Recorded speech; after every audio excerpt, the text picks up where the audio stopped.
nós estamos no mês da família e que bom que você está orando durante os 31 dias de oração pela família. Você tem recebido seu devocional, você tem recebido lá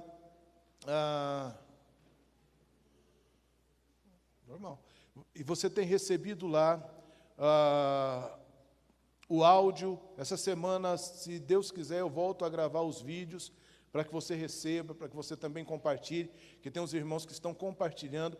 E chegou até a Bahia, minha Bahia, chegou na nossa Bahia, e lá na nossa Bahia tem gente que está compartilhando para Minas, não sei para onde. Ó, irmão, que coisa mais linda. E às vezes a gente acha que não está conseguindo influenciar, que a gente não está conseguindo atingir vida de pessoas. Graças a Deus nós estamos. Abre comigo a sua Bíblia na carta do apóstolo Paulo à igreja que está em Éfeso, capítulo de número 6.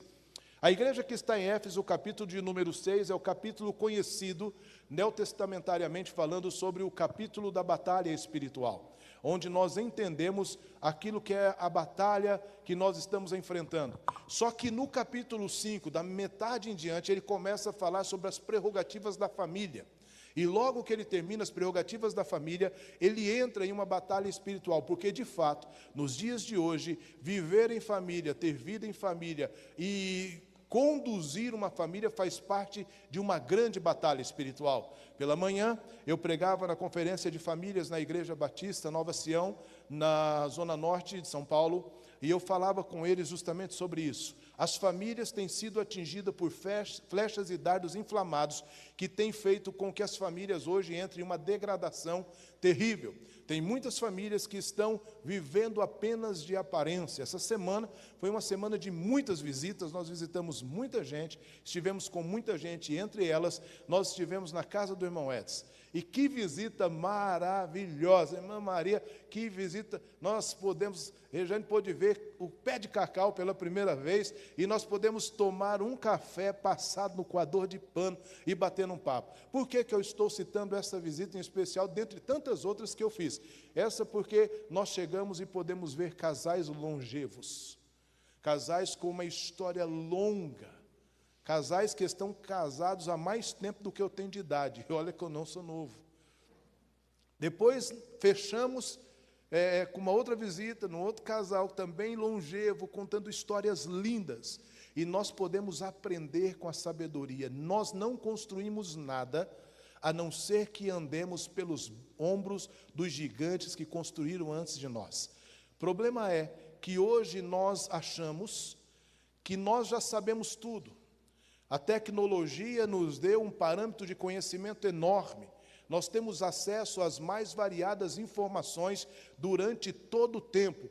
Dá um Google, você aprende. E agora nós temos a Gênemi, nós temos o ChatGPT e tantas outras inteligências artificiais que dão mais informações ainda. E o problema é que nós decidimos não pensar. Quer que eu te provo? Houve um tempo que você sabia o número de metade da sua família, o número de telefone de cor. Hoje você malemar sabe do seu marido e da sua mulher. Porque você precisa ir na coisa. Então a gente não pensa, muito obrigado, Deus te abençoe. Né?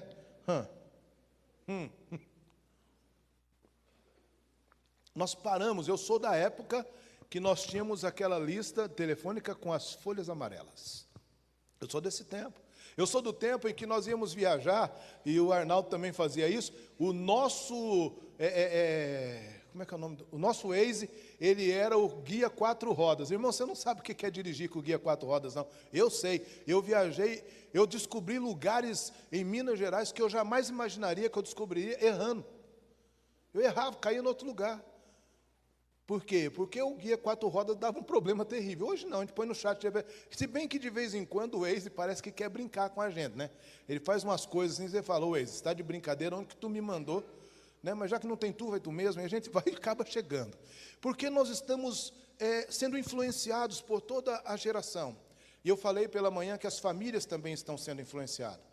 Porque hoje nós temos especialistas de todas as áreas que estão, principalmente no TikTok. Eu não tenho esse negócio, não pretendo ter.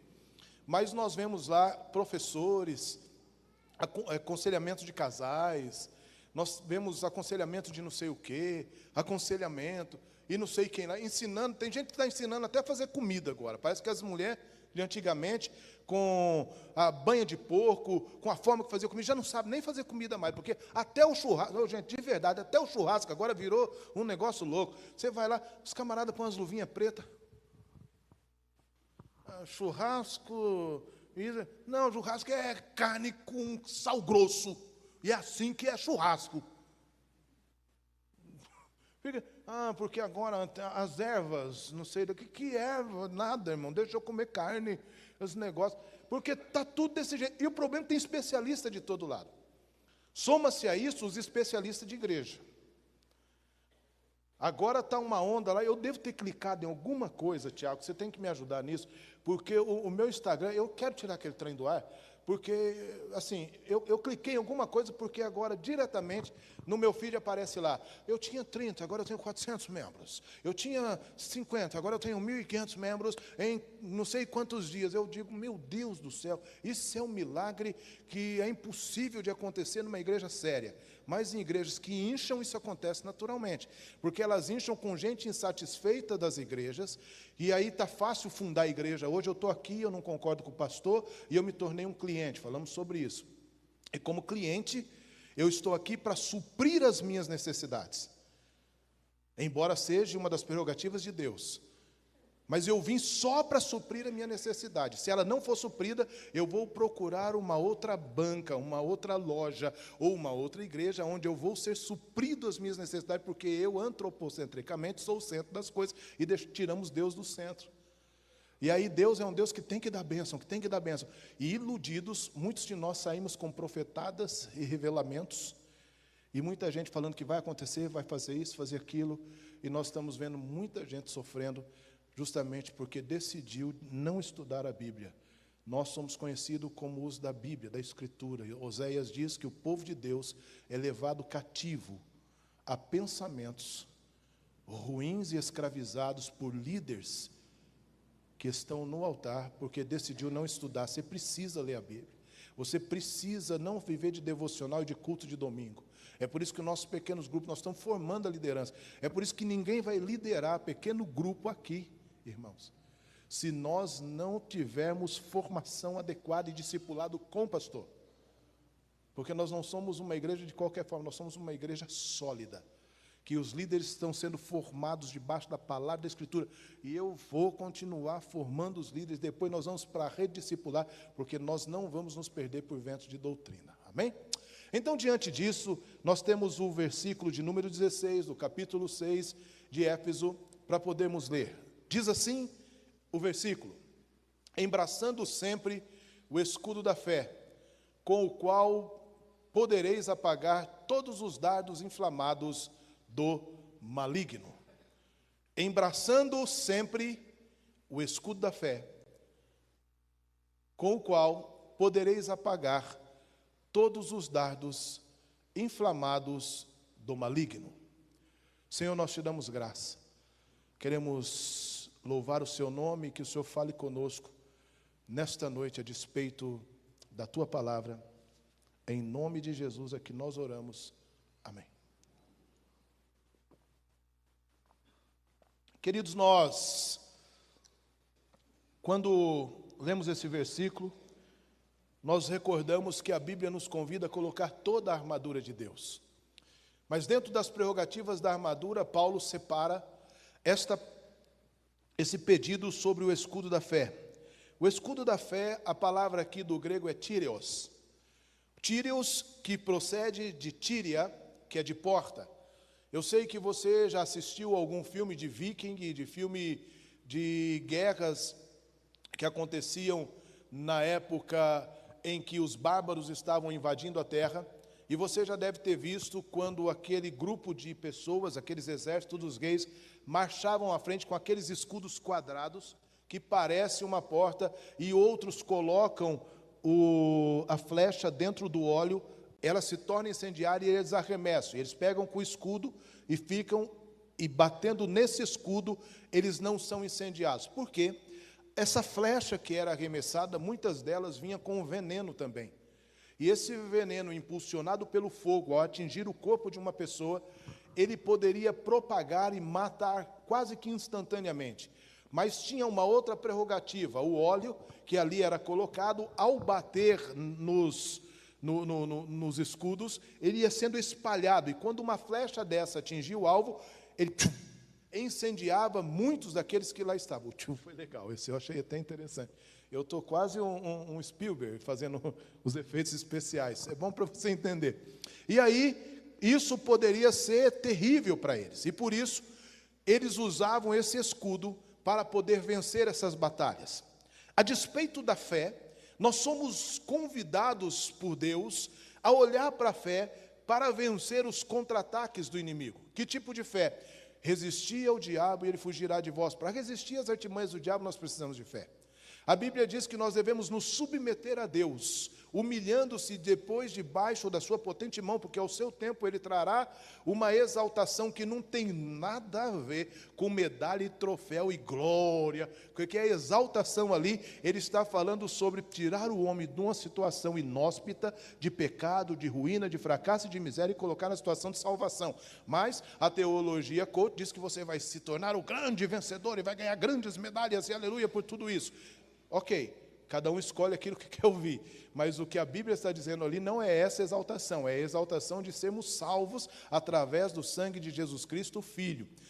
Então, o convite de Deus para que nós possamos caminhar por essa fé, que tem vários braços que vão nos levando até a presença do Senhor, é um convite para que nós não vivamos na igreja apenas de sentimento, apenas do sentimento de crença, apenas do achar que nós estamos crendo. Como isso acontece? Quando eu começo a praticar um ato religioso. O ato religioso, ele se torna um problema para a minha vida. Porque eu acho que sair de casa a determinado horário, participar da escola bíblica dominical, à noite em determinado horário, e participar deste culto, ou ver o pastor que está aqui pregando e trazendo uma palavra, fazer uma oração, chorar em alguns dos cultos, emocionado com a música que toca, é um ato de servir a Deus com toda a integridade. Tudo isso faz parte, mas para alguns isso está se tornando apenas um ato religioso. Aí, se eu não for no culto hoje, o que será que vai acontecer na minha vida? Você vai continuar vivendo. Ai, amanhã o trânsito, será que porque eu não fui no culto hoje? Ai, porque eu não fiz minha oração da manhã. Isso... Não, tudo vai continuar normal, irmãos. Não é porque você não orou de manhã ou não veio no culto que a sua vida vai virar uma desgraça, desculpa a expressão. Porque nós criamos o rito, claro, vir ao culto, orar de manhã, tudo isso faz parte do que nós desejamos. Faz parte da vida do salvo, faz parte da vida da comunhão. Mas nós não podemos ter isso como, se eu não fizer, Deus que é... Aí a gente tem um Deus com um cajado desse tamanho, com a barba desse tamanho, parecendo o mago lá do Senhor dos Anéis. Você não foi no culto, agora eu vou te destruir, você está ruim, porque você não deu o dízimo, porque você... Queridos, esse não é o Deus que nós servimos. Esse é o Deus que a religião criou para oprimir as pessoas. Existem princípios que norteiam a palavra, e eu faço esses princípios. E eu me devoto a esses princípios, porque eu entendi que não é apenas um relacionamento sentimental, é uma fé num Deus que está vivo, santo e eficaz. Já falei e volto a falar, eu não venho à igreja para buscar uma bênção. Se você veio hoje aqui buscar uma bênção, eu sinto muito. Talvez você não a encontre. Talvez por graça e misericórdia Deus alcance você aí e eu aqui. Mas a bênção que eu preciso, o milagre que eu preciso para amanhã, ele foi gerado por muitos anos de oração, de prática e de devoção ao Senhor. Porque quando eu venho buscar uma bênção na igreja, o que é que eu estou fazendo? Eu estou colocando Deus como aquele que se agrada que eu venho no domingo, então Ele vai me abençoar porque eu vim. Deus é meu patrão, então eu vim na igreja e vou receber meu soldo. Não, queridos, eu vim aqui agradecer a Deus o que Ele já me abençoou. Eu vim agradecer a Deus o que Ele já me deu.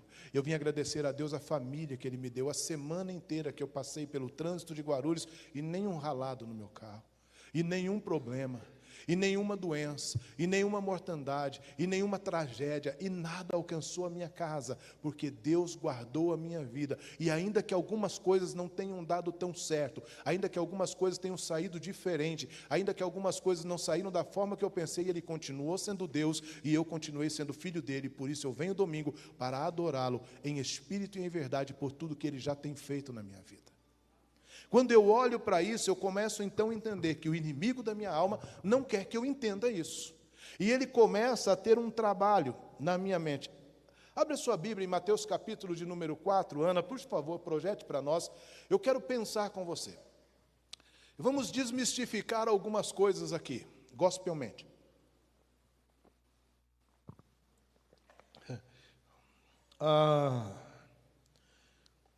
Quando alguém diz assim, estou no deserto. Ó, tem um monte de irmão aqui com linha pentecostal, porque quando eu falei deserto, todo mundo, né? Estou no deserto, qual é o pensamento? Mais alto, irmão, mais alto, que eu gostei. Qual é o pensamento quando eu digo, estou no deserto? Estou na provação. Estou na prova, está tudo dando errado. E não sei o quê, e não sei o que lá. E eu fico preocupado, tem gente que nunca sai do deserto. E a Bíblia diz que quem se queixa, pois seus próprios pecados. Então tem gente que vive a vida errando e vive uma roda de fracasso e põe a culpa no capeta. O problema é o diabo. Não é o meu caráter. Não sou eu que não faço, não sou eu que não erro, não sou eu que não mudo. E por isso dá tudo errado, o problema é o diabo. Quando não é o diabo, são os outros. Quando não são os outros, é a igreja. Quando é a igreja, é até o pastor, é o padre, é não sei quem. Porque a gente acha culpado para tudo na nossa vida, menos o nosso caráter. Que a gente precisa moldá-lo segundo a Escritura. E quando eu olho para isso, o capítulo 4 começa dizendo assim, vamos, minha filha. Mateus capítulo 4. Tá aqui. Projeta. A Bíblia diz que Jesus, depois de ser batizado, foi levado pelo Espírito ao deserto para ser tentado pelo diabo. Irmãos, olha que notícia linda. Os irmãos que vão batizar o mês que vem, olha que notícia linda que eu tenho para você. Depois do seu batismo, o Espírito Santo, ok? Vai pegar você pela mão, amém? Está difícil sair um amém, né? Mas depois do batismo, você será tomado pela mão pelo Espírito Santo, amém? E aí ele vai te levar para o deserto para você ser tentado pelo diabo. Que notícia boa. Ué, está lá, foi o que aconteceu com Jesus. E no deserto, algumas coisas aconteceram. Continua, por favor. Diz assim. Pode ir, filho, mudando o versículo até lá embaixo. Isso. E depois de jejuar 40 dias e 40 noites, teve fome. Então o tentador, aproximando-lhe, disse, se és filho de Deus, manda que estas pedras se transformem em pães. Jesus, porém, respondendo, está escrito, não só de pão viverá o homem, mas de toda palavra que procede da boca de Deus. Então o diabo levou a cidade santa e colocou-o sobre o pináculo do templo. E lhe disse, se és o filho de Deus, atira-te de baixo, porque ele está escrito, aos teus anjos ordenarás ao teu respeito, e que te guardem, eles te sustentarão nas mãos, para que não tropeces em alguma pedra. Respondeu-lhe Jesus, está escrito, não tentarás o Senhor teu Deus. Mas o diabo insiste. E levou ainda o diabo a um monte muito alto, mostrou-lhe todos os reinos do mundo e a glória deles. E lhe disse, tudo isto eu te darei, se prostrado me adorares. Então Jesus lhe ordenou, retira-te, Satanás, porque está escrito, ao Senhor teu Deus a adorarás, e só a Ele darás culto. E a Bíblia vai dizer que então o diabo se retirou de Jesus e os anjos o serviram. Queridos, essa tentação de Jesus, para os dias atuais, contextualizando, vai falar conosco. Como, pastor? Primeira tentação fala de fome, de necessidade física. A nossa geração é uma geração que tem fome e necessidade física ao extremo. Se não for assim, nossas academias não estariam tão lotadas. Abre um parênteses, eu não sou contra você ir para a academia. Eu não sou contra você malhar, eu não sou contra você ter um bom preparo físico, eu não sou contra nada disso, pelo amor de Deus. Aliás, muitos de nós, inclusive eu, deveríamos estar indo. Eu ganhei um voucher para ir numa academia, já caducou. Porque eu não fui. De graça, eu não fui. Imagina se vai pagar. É importante fazer uma caminhada. Tem uns irmãos aqui que caminham no negócio. Olha, e tem que fazer mesmo. Tem que cuidar da saúde. Agora, isso não pode se tornar um arquétipo. Nossas academias hoje, elas viraram uma exposição corporal. Uma das modas que mais se vendem hoje é a moda fitness. Porque hoje, para ir para a academia, as pessoas se vestem como se estivessem indo para um baile de gala no estilo né? Eu não sei como é que fala os estilos lá. E eu não sou contra. Eu tenho aqui na igreja pessoas que vão para a academia, eu tenho gente que faz maratona, eu tenho gente que corre. Esse dia eu estava correndo lá no negócio da praia, né? Meu amigo, eu falo para ele, cara, vai lá, ganha um negócio. E eu só não fico muito perto desses caras que eles começam, pastor, a barriguinha, né? Não, irmão, muitos anos de batalha com o garfo e com a faca para chegar nesse estágio. Não vou vai sair assim, mas por favor, os caras não entendem. Então a gente precisa entender, irmãos, que essa necessidade de notoriedade, de likes, e notoriedade da venda de uma imagem, ela nos alcançou. E ela nos alcançou como igreja. Ela nos alcançou como crentes. Nós vivemos uma época, queridos, que nós somos mais aceitos pelo que nós vendemos ser, pelo que realmente nós somos. É por isso que na rede social tem um monte de gente dando conselho daquilo que nunca estudou. É por isso que na rede social tem muita gente ensinando as pessoas a fazerem aquilo que nunca fizeram. E tem milhões de seguidores, inclusive pastores, que estão fazendo isso e as pessoas resolvem seguir esses pastores. Eu conheço gente, desculpe o que eu vou falar, não é o seu caso, mas eu conheço gente que dá uma oferta mensal para alguns pastores de internet e não consegue devolver o dízimo na igreja que alimenta ele todo final de semana. Que quando precisa é o pastor dele que está no hospital. Que quando precisa é o pastor dele que vai orar pela família. Que quando precisa é o pastor dele que atende ele no gabinete para aconselhamento. Que quando precisa é o pastor dele que passa a noite inteira, às vezes se precisar, porque se precisar eu passo, a noite inteira com ele. Porque o valor para aquele que está lá é muito maior. Eu vi essa semana alguém dizendo assim, o outro pastor, o pastor da internet ou o pastor da outra igreja é muito bom, né? E aí a pessoa, é muito bom. E a pessoa diz, é porque ele ainda não te conhece. Porque o dia que ele conhecer e confrontar o seu pecado, ele deixa de ser bom. Porque hoje a geração que vive é a geração que quer ser aceita de todas as formas. Tem que ter tapete vermelho, tem que ter mãozinha na cabeça, porque é a geração que tem necessidade da ostentação física, da ostentação de até mesmo tentar a Deus, que é a segunda tentação. Olha, deixa eu te falar uma coisa, se você é mesmo Deus, pula daqui, que os anjos vão vir te segurar. Jesus disse, está escrito que eu não vou tentar o Senhor, meu Deus. Nós, se não tomarmos cuidado, tentamos a Deus, queridos. Como? Ansiedade. Deus determinou um tempo para algumas coisas acontecerem na minha vida. Eu não quero esperar o tempo, eu quero fazer a coisa acontecer da noite para o dia. Troco o pé pelas mãos, entro pela janela. Eu estava falando esses dias, e falei hoje lá na igreja de manhã, para ser pastor na nossa denominação, o negócio é sério. Bacharel em teologia, estuda, vai para um concílio. E no concílio parece que os pastores não querem que você seja pastor. Quem é batista mais antigo aqui é porque eles espremem você a todo custo. Principalmente na parte teológica, principalmente na parte eclesiológica. E aí você é aprovado no concílio. Aí você caminha, aí o camarada vai lá, faz um curso pela internet, que não gasta nem um ano, pega um tiro, porque hoje tem. Aí pega lá um diploma de uma universidade qualquer, que ninguém sabe de onde veio, porque respondeu algumas perguntas, olhando para o chat GPT, ele tem um diploma de teologia e ele virou pastor. E aí ele vai para algumas igrejas e ele não tem oportunidade. E aí, porque ele não tem oportunidade, ele vai, ele rebela, pega um grupo de pessoas que também são rebeldes, porque não estão esperando o tempo oportuno para isso. E eu não sou contra abrir igreja, mas eu sou contra a frase, é melhor abrir igreja do que um boteco. Para mim não abria boteco e nem igreja, porque tem igreja que estão abrindo aí que só dá escândalo para o nome do Senhor. Olha o tamanho dos adultérios, olha o tamanho dos problemas sérios, olha o tamanho dos divórcios, olha o tamanho de tanta coisa que nós estamos vendo dentro das igrejas. São escândalos, irmãos, que para nós é vergonhoso. Ser pastor hoje, dependendo do lugar que você fala, eu sou pastor, as pessoas olham para você de cima e embaixo e dizem assim, chegou mais um ladrão. Porque é assim que funciona. Nós precisamos estar antenados para isso. Aí coloca um anel no dedo, vira apóstolo e abre uma church.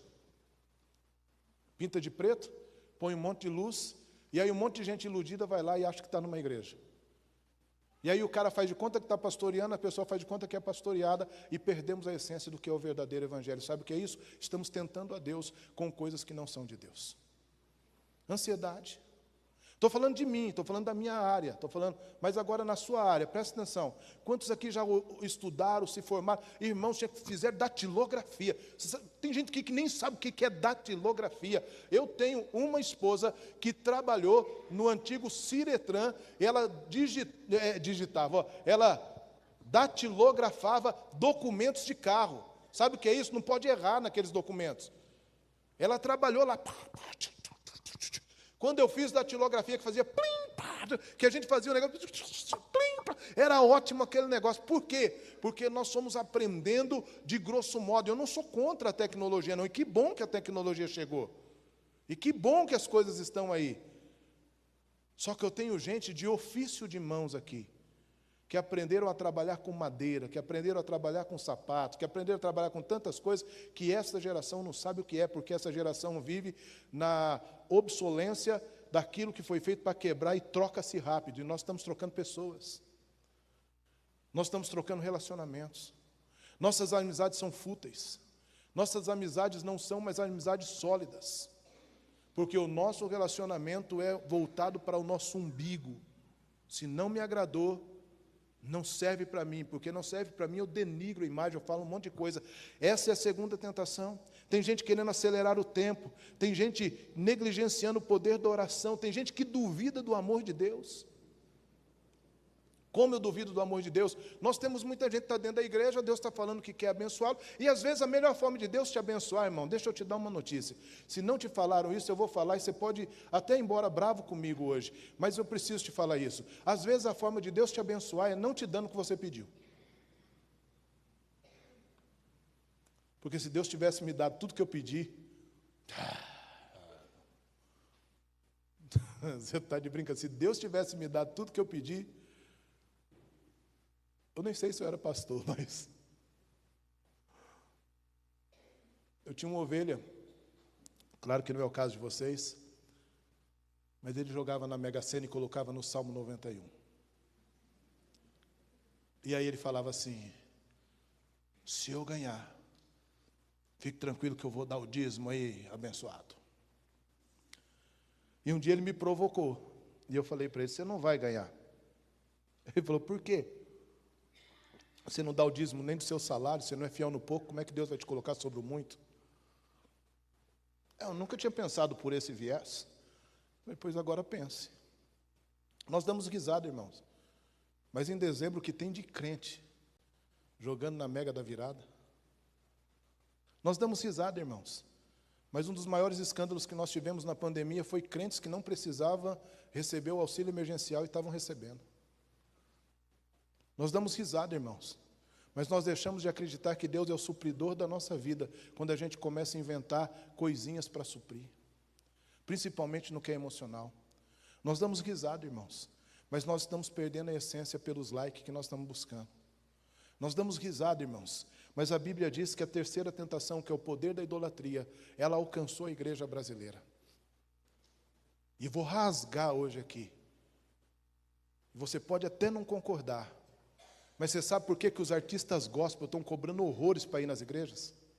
Horrores. 30, 40 mil para poder cantar numa igreja? É porque os crentes pagam. Sabe por que os cantores gospel estão indo para a igreja exigindo camarim? É porque a igreja faz camarim.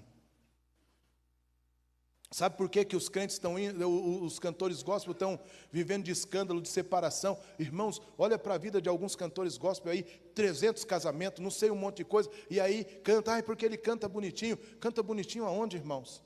Cantar bonitinho é um grupo de louvor que vem cantar aqui todo domingo, que paga um preço de ensaio, que muitas vezes semitona, que erra tom, que erra nota, mas está adorando o Senhor, e Espírito tem verdade aqui na igreja. O seu arroz e feijão é muito melhor do que a música gospel, que os caras vão para dentro dos estúdios gravar, modulando a voz de todas as formas. Eu tive em estúdios, gravando através da minha voz, modulando voz e fazendo um monte de coisa, eu sei o que eu estou falando. Nós idolatramos esses camaradas. É lícito que aquele que vem pregar, é lícito que aquele que vem cantar receba uma oferta, sim, é lícito. Agora, pagar 20 mil, 30 mil para ter um cantor gospel aqui no final de semana, e que isso poderia ter sido usado para suprir necessidade dos santos da igreja, para melhorar a ambiência da igreja, para investir em algumas coisas da igreja, eu não faço. Não faço. Porque eu não sou aquele que vai lapidar a idolatria que nós estamos vivendo. O pastor fulano de tal, a gente falta acender vela no pé do pastor fulano de tal.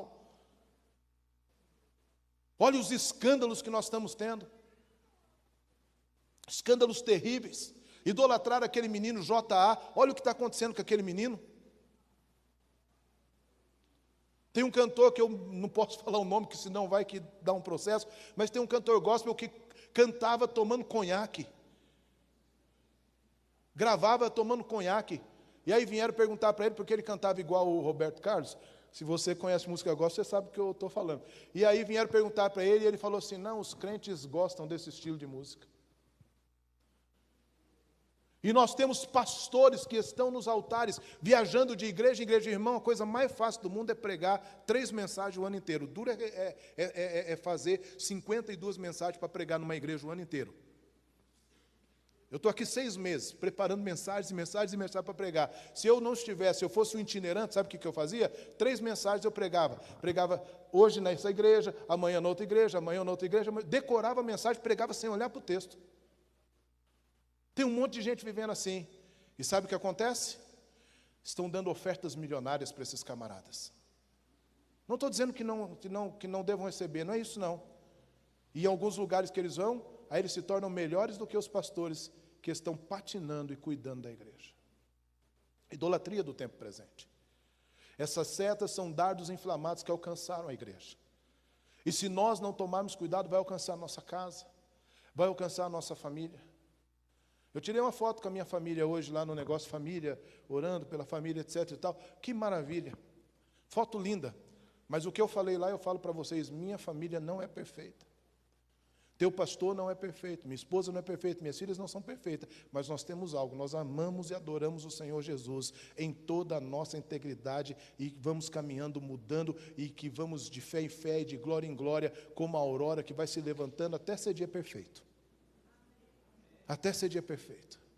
Nós precisamos vencer esses dardos, porque se a gente não tomar cuidado, daqui a pouco a gente, tudo que posta é o que é, irmãos, em nome de Jesus. Em nome de Jesus. Nós servimos a um Deus eterno, vivo, santo, que enviou Jesus para morrer pelos nossos pecados, e que Jesus morreu pelos nossos pecados, e deixou para nós o Espírito Santo que habita no crente, e por isso nós clamamos, Maranata, hora vem, Senhor Jesus, e nós estamos aqui para adorá-lo. Eu adoro com o meu corpo, eu adoro com a minha voz, eu adoro com a minha expressão vocal, com a minha expressão facial, eu adoro com a minha oração, e sim, eu também posso pedir a Ele, e sim, eu também posso clamar a Ele, mas quando eu faço todas essas coisas, precisam ser únicas e exclusivamente para o louvor da glória daquele que me tirou das trevas e me colocou no reino do Filho do seu amor, na luz, e quer me levar para o céu. Esse é o meu objetivo. Alguns dias o irmão Luiz pregando aqui disse, ser crente aqui é fácil, quero ver ser crente lá em casa. Por quê? Porque a nossa casa é imperfeita. Então nós precisamos vencer a necessidade da fome desta geração, a necessidade de provarmos Deus e a necessidade da idolatria do tempo presente. Como? Vencendo através do escudo da fé. Sabe por quê, irmão? Deixa eu lhe explicar qual é o objetivo dessa palavra. É abrir todos esses problemas, é tirar a casca dessas feridas, para nós podermos olhar para dentro disso e falar, caramba, eu não prestei atenção nisso. Caramba, eu não tinha olhado por esse ângulo. Puxa, eu não tinha olhado para isso. Eu gosto de alguns pregadores da internet, eu gosto disso, só que para a pessoa ter PR na frente, ela tem que ter ovelha. Aí o camarada viaja de lugar em lugar. Tem um camarada que foi fazer uma apresentação em Ponta Grossa. Nós estávamos no Paraná. E aí, ficamos felizes. Ele ainda estava ganhando proeminência. Falei, vamos lá, vamos ver, então não sei o que lá. E graças a Deus que a pandemia chegou e não deu o show dele. Porque para entrar era R$245. Para entrar e assistir uma pregação. O de graça recebeis, de graça deis, não existe mais. Me perdoe se você já foi numa igreja dessa e se sentiu oprimido, mas igreja com lugar VIP. porque alguns artistas resolveram se converter. Vá se converter de verdade. Eu admiro o pastor do Luciano, irmão do Zezé, do Mirosmar, que foi lá no Bial, e o Bial fez a seguinte pergunta para ele: como é que você faz para lidar com uma estrela dentro da sua igreja? Como é que você faz para lidar com alguém com grande notoriedade dentro da igreja? Ele falou: eu lido muito bem, porque a única estrela da minha igreja é Jesus. Ele tem que pegar fila como todo mundo e me cumprimentar na saída. E ele não está no grupo de louvor porque ele canta, porque o grupo de louvor, para entrar, tem que passar por um período total. É assim. Irmãos, quando eu me converti,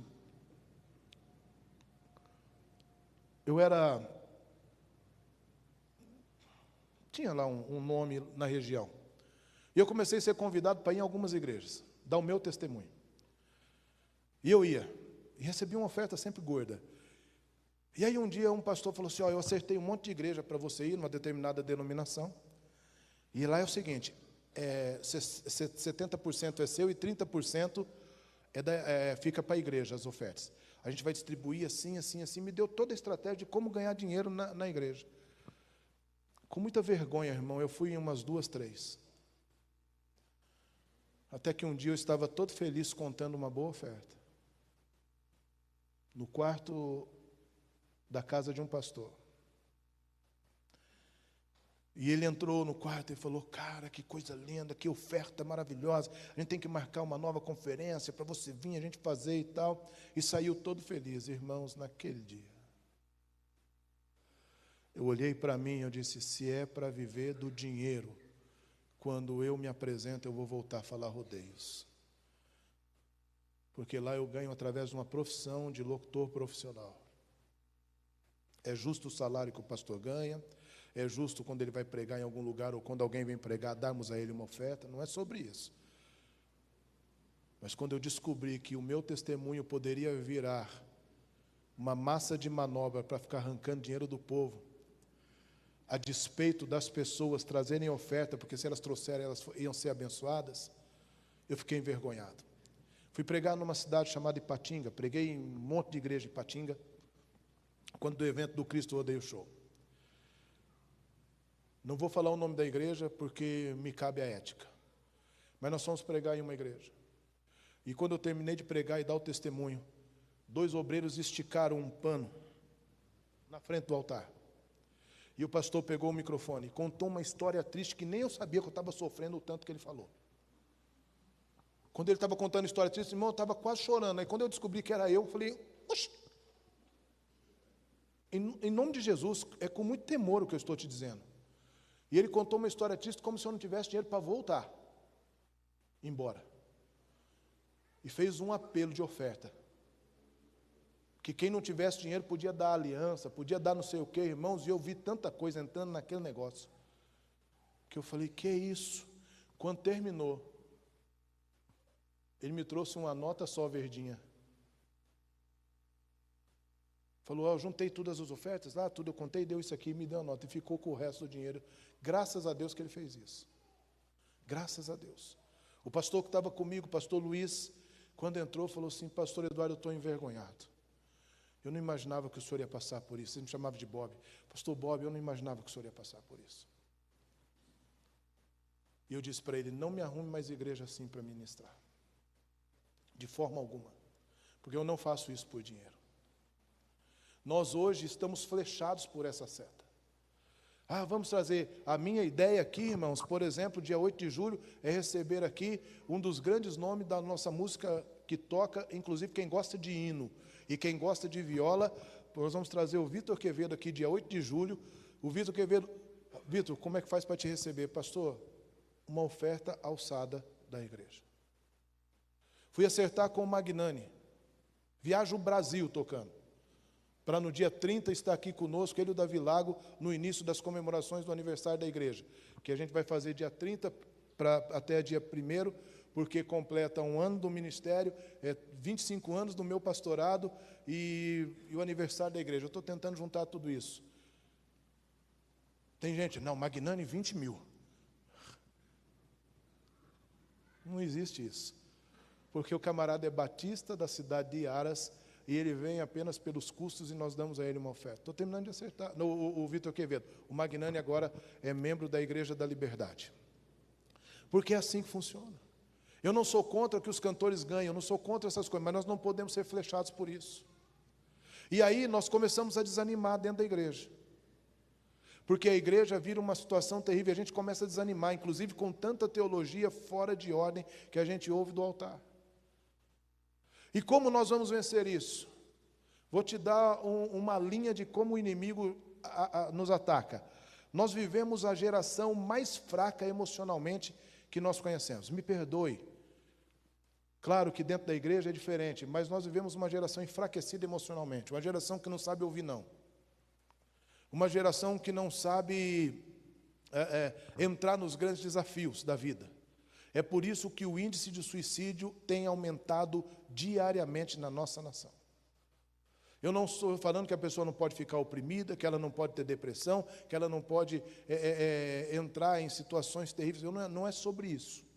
O que eu estou dizendo é que a geração que está sendo formada, principalmente essa que está vindo, se eu e você, pai, que estamos formando essa geração de 16 anos para baixo, não abrimos os nossos olhos, nós vamos formar uma geração que não sabe viver nenhum desafio da vida. Uma geração de homens que não sabem ser homens e de mulheres que não sabem ser mulheres de verdade. Porque tudo que elas precisam e tudo que eles precisam é da resposta da internet. Sabe uma coisa? Talvez você faça isso, eu faço. Mas que eu estou olhando para mim, é um tal de olhar os vídeos do YouTube agora e ter tutorial para arrumar qualquer coisa em casa. Não sei se você já fez isso, mas eu já estraguei computador, eu já estraguei algumas coisas que eu não conseguia arrumar. Mas eu achei que o vídeo do YouTube ia me ensinar. Se eu tivesse levado num técnico, eu tinha gastado menos dinheiro. É a mesma coisa eu querer chegar lá no irmão Manuel e ensinar ele a colocar meia sola no sapato. E teoricamente parece que é simples. Mas vai fazer. Mas tem gente que se deixar chegar lá... Porque tem gente, irmãos, que vai na consulta do médico, só quer que o médico faça e assina a receita, porque ele sabe até o remédio e a dosagem que ele vai tomar sem fazer nenhum exame. Não sei se você é assim, o rei da internet. Não, a internet diz isso. Irmão, cuidado com a internet, porque tem coisa que você está sentindo, que se você pesquisar, vai falar que você está com um problema oncológico. Essas setas ferem o nosso emocional, e porque a geração de hoje emocionalmente é instável, os pais estão vivendo problemas em casa, porque os pais estão ficando divididos para ter que suprir necessidade de filhos que não sabem esperar, por exemplo, a hora de tocar um celular. Graças a Deus não acontece com você. Mas nós vimos uma menina que queria um iPhone, sei lá que número, a mãe deu um número ou outro abaixo, e aí ela estava no meio do shopping, e não sei o que lá, e etc. Irmão, que desespero é esse? Falta de cinta. É falta de cinta. As minhas nunca fizeram isso, porque se fizesse, tinha entrado na cinta. Fazer eu passar vergonha no supermercado? Fazer eu passar vergonha em lugar porque não deu para comprar o que queria? Ah, me poupe, irmão. Me poupe. Eu presenciei uma mãe, uma criança de menos de 2 anos, na frente de um celular. E a mãe tirou o celular, porque o celular começou a tocar. Na hora que a mãe tirou o celular, meu Deus, a criança no carrinho, é isso mesmo que você já viu, aquele desespero terrível, e não sei o que lá, a mãe, calma, meu bem, ai, calminha, ai, meu bem, e não sei o que, e aquela manha terrível, exacerbada, até que a mãe colocou de volta o celular com o filminho, aí a criança, meu irmão, eu não sei se você viu aquela menina batendo na mãe, porque a mãe não estava deixando ela sair de casa. A outra que batia na mãe porque a mãe não queria comprar o que ela desejava. Irmão, que geração é essa? Emocionalmente instável, estão atingindo nós. Então o inimigo, ele mexe com o nosso emocional, como? Com palavras de maldição, previsões de fracasso, gerado por autoridade constituída, e traz um sentimento limitador ao nosso coração. E o sentimento limitador, o dardo que o Satanás lança contra as nossas vidas tem um objetivo: causar uma mentira na nossa mente e nos levar a esmorecer da fé que nos leva a uma caminhada.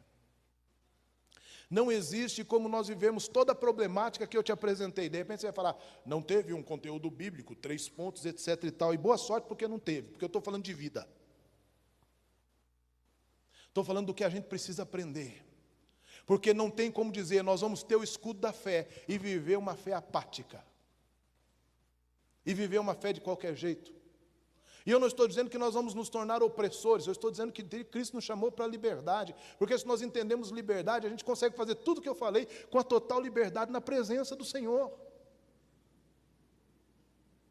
Então, queridos, quando nós olhamos para isso, nós precisamos abraçar o escudo da fé. Romanos capítulo 12, o Paulo nos convida a começar a pensar no escudo da fé. Como? Simples, rápido e objetivo. Ele diz assim, ei, não se conforme com esse mundo, renove o seu entendimento, não vos conformando com esse mundo. Apresentai os vossos corpos como sacrifício vivo, santo e agradável, porque este é o vosso culto racional. Renovai o vosso entendimento, está lá, ó. E não vos conformeis com este século, mas transformai-vos pela renovação da vossa mente, para que experimenteis qual seja a boa, agradável e perfeita vontade de Deus. Irmãos, existe uma vontade boa, agradável e perfeita de Deus para as nossas vidas, amém? Agora, para isso nós precisamos o quê? Renovar o nosso entendimento e apresentar os nossos corpos como sacrifício vivo, santo e racional diante de Deus. Eu não sei você, mas a minha Bíblia diz que a fé vem pelo ouvir e ouvir o quê? A palavra de Deus. Como eu posso ouvir a palavra de Deus? Num cântico, eu posso ouvir numa pregação, eu posso ouvir lendo, eu posso ouvir ouvindo mesmo, porque hoje nós temos aplicativos de todas as formas, mas eu preciso ter contato com a palavra de Deus e não com os joguetes dos coaches dizendo que eu vou, que eu posso, que eu consigo, que eu tenho que suportar o processo para alcançar o propósito, etc. e tal. Não, irmão, é a palavra de Deus que tem que ser o meu norte, é a palavra de Deus que tem que ser o meu guia. Se o meu pastor pregar algo que está contra a palavra de Deus, eu vou seguir a palavra de Deus, porque a Bíblia diz, seja de Deus verdadeiro e todo homem mentiroso. Se um dia você entrar aqui e não tiver exposição da palavra, não tiver coisas de verdade, ainda que no contexto, como eu fiz hoje, extraindo aquilo que é do presente momento, mas se não tiver uma prerrogativa da palavra de Deus, eu lhe aconselho, vá para uma igreja bíblica.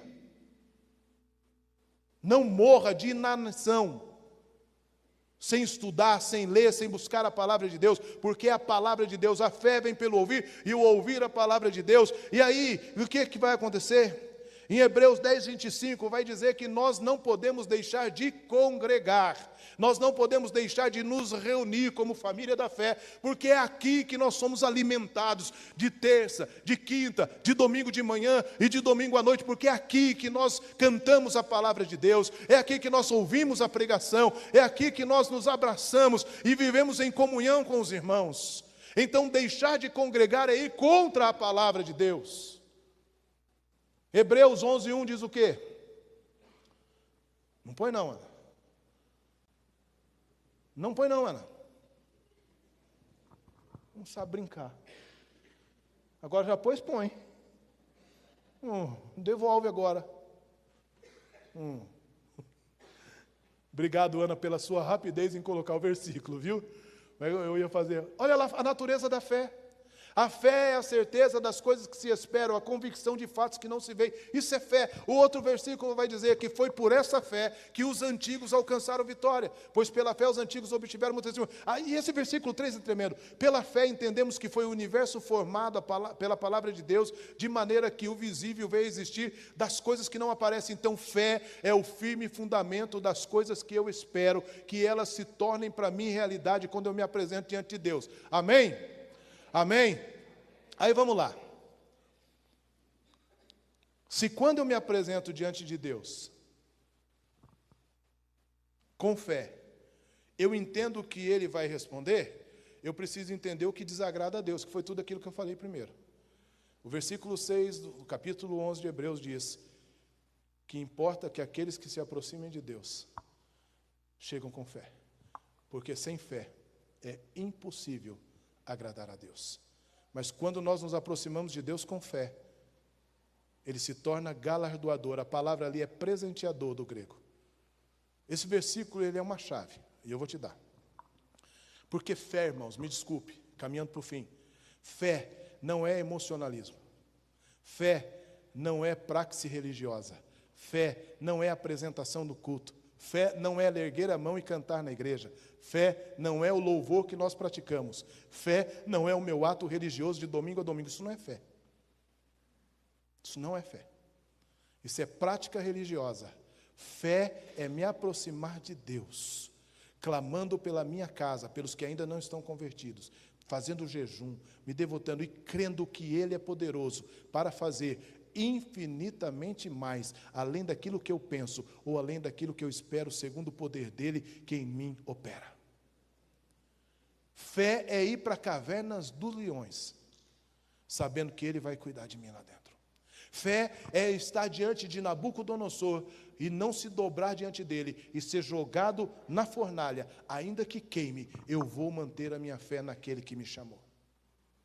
Fé é tirar a minha vida do negócio e deixar a vida de Deus cuidar das coisas. Fé é parar de lutar com as forças do meu braço para que algumas coisas mudem se eu estou orando a Deus para que Ele mude essas coisas. Fé é acreditar no impossível e no invisível. Fé é acreditar que Deus está cuidando de mim, mesmo quando eu não estou vendo. Olhai os lírios do campo, olhai os passarinhos, olhai a vida dos antigos, que pela fé alcançaram testemunhos de vitória. O problema é que muitas vezes eu digo que estou abraçando o escudo da fé, mas os dardos ainda estão me ferindo, e eu coloco em dúvida o poder de Deus na minha vida. Irmãos, você tem me ouvido falar durante muito tempo aqui. Não existe oração que Deus não possa responder. E às vezes um não é a melhor resposta que Deus poderia dar para nós. A despeito de uma teologia que só quer nos dar coisas, dizendo que nós só somos abençoados quando temos coisas, nós nos esquecemos que a melhor coisa que nós poderíamos ter é a presença de Deus em nossas vidas. Nessa noite eu te convidei a uma reflexão, muito mais do que uma exposição teológica, mas uma reflexão sobre a solicitude da vida. Talvez você tenha entrado aqui com muitas dúvidas. Por que a minha vida foi assim? Por que algumas coisas aconteceram assim? Por que algumas coisas não saíram como eu esperei? Por que algumas coisas ainda não saem como eu esperei? Eu quero te dar essa notícia, porque Deus continua sendo bom, sua misericórdia durando para sempre, mas na soberania dEle, Ele permite que algumas coisas aconteçam para que nós possamos aprender no dia a dia como adorá-lo em espírito e em verdade. Sabe, queridos irmãos, eu temo que, como pastor, nesse tempo presente, eu já esteja ultrapassado. Porque esse evangelho que eu prego, ele está ultrapassado dentro de muitas igrejas. Eu temo como pastor de que as prédicas da minha palavra já não abriguem mais ao coração de tanta gente, porque as pessoas agora querem apenas um discurso motivacional e não um discurso bíblico. Eu temo como pastor de que chamar uma igreja a uma mudança de mentalidade, a uma mudança de vida, de que chamar pessoas a uma mudança de gerações, a uma mudança de olhar para o espelho da vida dizendo, realmente eu sou um pobre, cego e nu e pecador. Eu não sou tão santo, eu me apresento. Eu não sou tão santo quanto eu vendo. Eu não sou tão puro quanto eu imagino, porque eu conheço a minha história de vida e eu preciso me arrepender dos meus pecados para que Cristo opere em mim, tanto querer quanto efetuar. Eu temo que esse tipo de evangelho não seja aceito por muitos. E eu vou dizer aos irmãos, eu sonho com a minha aposentadoria. Porque se eu aposentar, em nome de Jesus, a igreja que eu quero pastorear é uma casa com 5 pessoas, 10 pessoas lá dentro.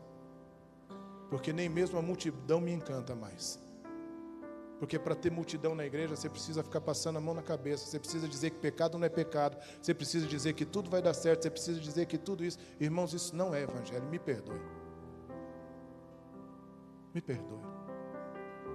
Eu precisava te dar essa notícia, existe um escudo da fé. mas a fé para marchar segundo a palavra de Deus, contra as hostes malignas desse tempo presente. Nós não fomos chamados para termos performance, nós não fomos chamados para desfiles de moda e etc, e etc. Nós não fomos chamados para construir o nosso reino, nós somos chamados para marchar pelo reino de Cristo na terra. E ele disse que desde os tempos de João Batista, o reino dele é tomado por esforço. Eu temo que esse tipo de pregação não tem sido plausível ao coração de muitas pessoas, porque nós vivemos em uma geração que não se conecta mais com a verdade nem das Escrituras.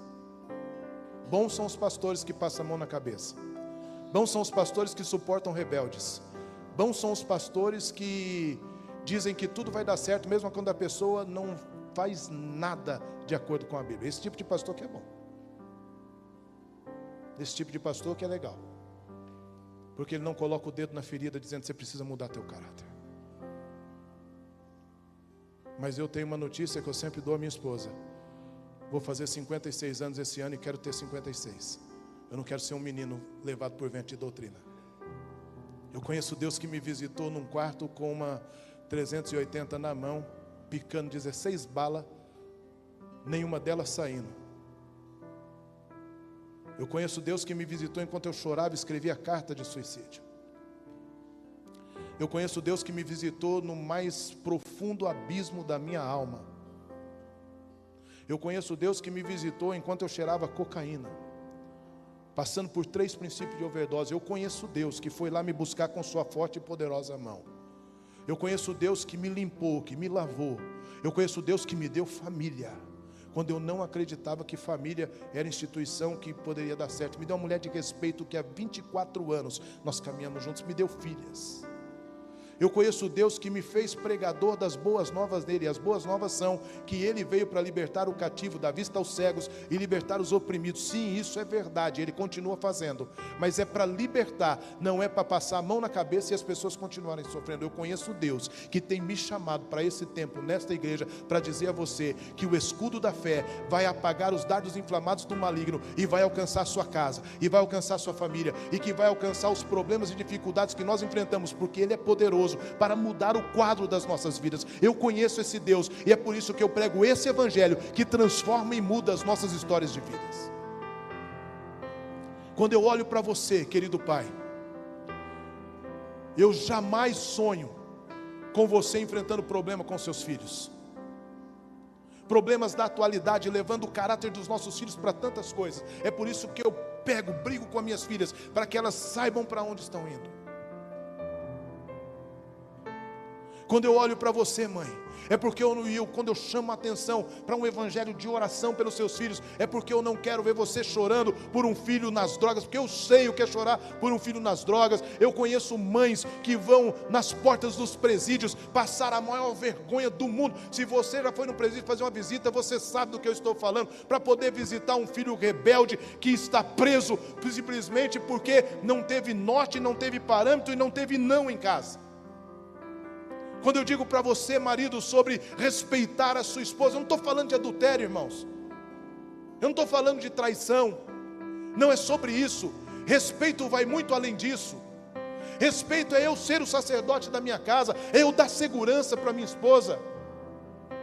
Quando eu digo para você, mulher, que você está debaixo da mesma missão do seu marido, eu não estou falando sobre submissão como foi pregada erroneamente por muitos pastores. A palavra submissão é estar debaixo da mesma missão, não é ser tapete de ninguém, é ser valorizado como esposa. A mulher de Provérbios 31 é ser valorizada como uma mulher digna, direita, que merece respeito. Quando eu digo para você, filho, honra, respeite os seus pais, para que os dias sejam acrescentados sobre você na face da terra, é porque na minha Bíblia está escrito que se eu respeitar os meus pais, os meus dias serão acrescentados, porque é o primeiro mandamento com promessa.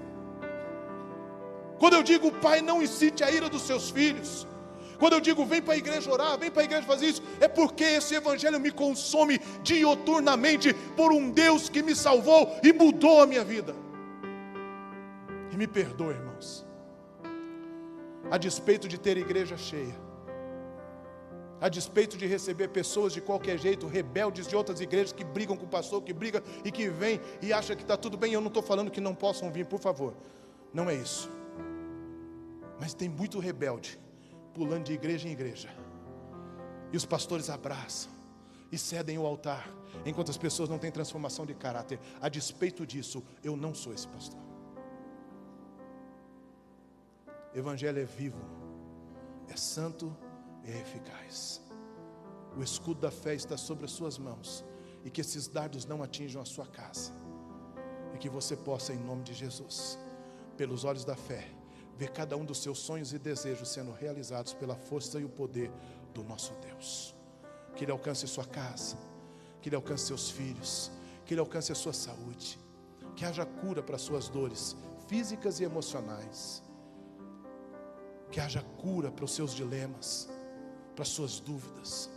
Que o escudo da fé seja abraçado essa noite por você, e que quando você receber uma notícia ruim, uma notícia de tragédia, uma notícia de qualquer coisa, você coloque ele na frente e diga: isso é um dardo do inimigo, porque o meu Deus, segundo a sua riqueza em glória, há de suprir cada uma das minhas necessidades. Esse é o Deus que eu sirvo, esse é o Deus que me chamou. E não será a igreja, não será pessoas, não será modelos que vão me tirar dessa essência. A Ele honra, a Ele glória, a Ele louvor, a Ele domínio e a Ele majestade, tão somente a Ele. Nada além disso, nada além disso. Porque às vezes, enquanto a gente brinca na igreja, tem gente indo para o inferno. Essa semana eu perdi uma amiga de infância, de acidente. Minha tia mandou mensagem ontem, uma irmã da Assembleia de Deus. O pastor dela foi fazer a curva lá no trevo da minha cidade, não conseguiu fazer a curva, caiu com o carro num buraco. A filha está em estado grave. Ela morreu. E eu fiquei olhando para aquilo e fiquei com muita dó, porque Cidinha era uma pessoa fantástica, aquelas que a gente gosta de estar perto para dar risada com ela, uma mulher séria. Mandei uma mensagem para o seu filho, chama Eduardo, meu amigo. Ele só visualizou e não me respondeu. Estou respeitando o luto dele. A minha alegria é que Cidinha morreu com 64 anos e foi para a glória. A alegria é a glória, mas a minha tristeza é que ela tinha muito mais a dar. A vida é um sopro, irmãos. Finalizo com isso, a vida é um sopro. Ninguém aqui dentro hoje, ninguém pode dizer que amanhã chegará no final da noite para contar o dia. Mas a minha oração é que o Senhor nos guarde,